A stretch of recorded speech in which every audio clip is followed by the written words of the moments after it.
یہاں کامیابی کا اعلیٰ معیار نہیں بیان کیا جا رہا، بلکہ اس کا کم سے کم معیار بیان کیا جا رہا ہے۔ میں ذرا توجہ دلاؤں گا اس بات کی طرف، سطحی طور پر ذرا ہو سکتا ہے کہ اس میں کوئی مغالطہ پیش آ جائے۔ تقابل کیجئے ذرا، ایک سورۃ العصر ہے، والعصر ان الانسان لفی خسر الا الذین آمنوا وعملوا الصالحات وتواصوا بالحق وتواصوا بالصبر۔ ایک سورۃ التین ہے، والتین والزیتون وطور سینین وہذا البلد الامین لقد خلقنا الانسان فی احسن تقویم ثم رددناہ اسفل سافلین الا الذین آمنوا وعملوا الصالحات فلہم اجر غیر ممنون۔ اب ان کا تقابل کیجئے۔ سورۃ العصر یہ بتا رہی ہے کہ سب لوگ تباہی میں ہیں سوائے ان کے جو 4 شرطیں پوری کریں۔ سورۃ التین میں اول تو صرف 2 شرطیں بیان ہوئی، 2 بیان نہیں ہوئی، کام ہلکا ہو گیا نا، آسان ہو گیا۔ یہاں 4 ہیں، ایمان، عمل صالح، تواصی بالحق، تواصی بالصبر۔ وہاں ہے ایمان اور عمل صالح صرف۔ نمبر 2 یہ کہ وہاں فرمایا گیا فَلَهُمْ أَجْرٌ غَيْرُ مَمْنُونَ، ان کے لیے تو بہت بڑا اجر ہے جس کا سلسلہ کبھی منقطع نہیں ہوگا۔ اور یہاں کہا جا رہا ہے وہ کامیابی ناکامی سے بچ جائیں گے۔ مستثنیٰ ہے کس سے؟ ان الانسان لفی خسر۔ یہ بالکل ایسے ہی ہے جیسے کہ کسی کو آپ بچے کو، طالب علم کو کہیں محنت کرو، کوشش کرو، فرسٹ ڈویژن میں پاس ہو جاؤ گے، اور کسی سے آپ یہ کہیں کہ محنت کرو، کوشش کرو ورنہ فیل ہو جاؤ گے۔ اب ان دونوں کے درمیان جو فرق ہے وہی فرق ہے سورۃ التین میں اور سورۃ العصر۔ سورۃ العصر ناکامی سے استثناء کو بیان کر رہی ہے اور وہاں 4 شرطیں ہیں، اور سورۃ التین یہ اعلیٰ درجات کا بیان ہو رہا ہے، 2 شرطیں ہیں۔ اس کو قرآن مجید کی اصطلاحات سے بھی اللہ کرے کہ آپ واقف ہو جائیں۔ ایک کو ہم کہیں گے کہ ایک پر انذار کا رنگ ہے اور دوسرے پر تبشیر کا رنگ ہے۔ یہ 2 الفاظ بارہا آپ نے پڑھے ہوں گے۔ سورہ بنی اسرائیل میں فرمایا حضور سے مخاطب ہو کر وَمَا أَرْسَلْنَاكَ إِلَّا مُبَشِّرًا وَنَذِيرًا، اے نبی ہم نے نہیں بھیجا آپ کو مگر بشارت دینے والا اور خبردار کرنے والا بنا کر۔ سورہ کہف میں جمع کے صیغے میں آیا وَمَا نُرْسِلُ الْمُرْسَلِينَ إِلَّا مُبَشِّرِينَ وَمُنذِرِينَ، ہم نہیں بھیجتے رہے اپنے رسولوں کو مگر مبشر اور نذیر بنا کر۔ حضور کے بارے میں فرمایا اِنَّا أَرْسَلْنَاكَ شَاهِدًا وَمُبَشِّرًا وَنَذِيرًا۔ جمع کے صیغے میں سورہ نساء میں فرمایا رُسُلًا مُبَشِّرِينَ وَمُنذِرِينَ لِئَلَّا يَكُونَ لِلنَّاسِ عَلَى اللَّهِ حُجَّةٌ بَعْدَ الرُّسُلِ وَكَانَ اللَّهُ عَزِيزًا حَكِيمًا۔ ایک ہے ابشار، بشارت دینا، ایک ہے انذار، خبردار کرنا۔ اور آپ کو معلوم ہے کہ کسی بھی تربیت کے اندر ان دونوں چیزوں کی ضرورت ہے۔ کبھی ایسا ہوتا ہے کہ ڈانٹ ڈپٹ کی ضرورت پیش آتی ہے، دھمکی کی ضرورت پیش آتی ہے، باز آ جاؤ، اپنے رویے کو درست کرو ورنہ پکڑ ہوگی، سزا ملے گی۔ کبھی آپ شاباش دیتے ہیں، ہمت کرو، گھبراؤ نہیں، تمہارے اندر صلاحیت ہے، مایوس نہ ہو، ہمت تمہاری کیوں جواب دے رہی ہے، تم بڑے ذہین ہو، محنت کرو، بڑے اعلیٰ درجات ملیں گے۔ قرآن مجید میں یہ دونوں رنگ ہیں جو اختیار کیے گئے، ایک تبشیر کا رنگ ہے، ایک انذار کا رنگ ہے۔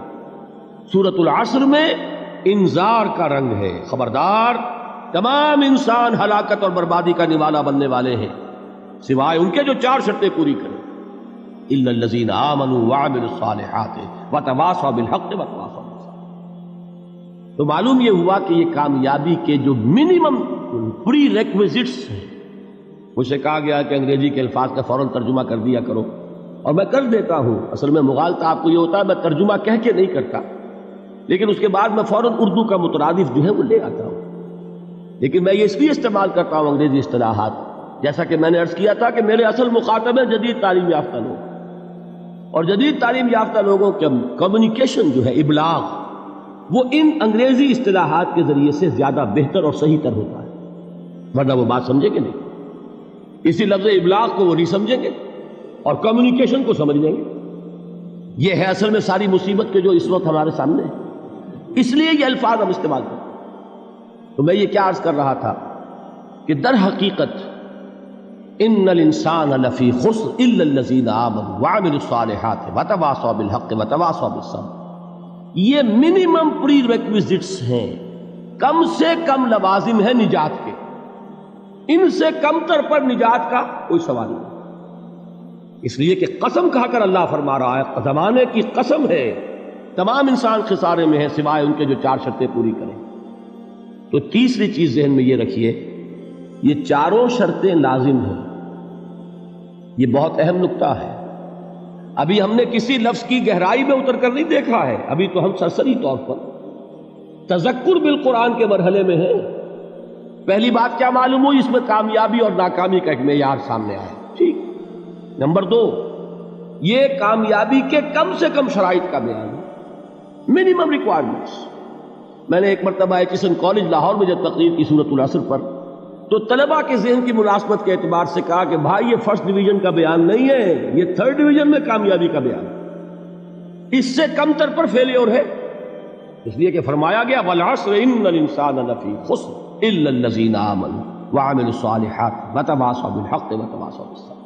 اسی کو میں نے اس وقت آپ کے سامنے رکھا کہ اس پر انذار کا رنگ ہے، خبردار کرنے کا انداز ہے، زجر کا، ڈانٹ ڈپٹ کا انداز ہے کہ اگر کامیابی چاہتے ہو تو یہ 4 شرطیں پوری کرنی ہیں۔ اب تیسری بات جو عرض کر رہا ہوں یہ اہم ترین ہے کہ یہ چاروں شرطیں لازم ہیں۔ اگر اللہ تعالیٰ نے کامیابی کے لیے 4 شرطیں بیان کی ہوں تو سوچئے، کیا مجھے یہ اختیار ہے کہ ان میں سے 1 کم کر دوں، 2 کم کر دوں، 3 کم کر دوں؟ کس کو اختیار ہے؟ اللہ کے بیان کردہ کسی چیز میں اختیار؟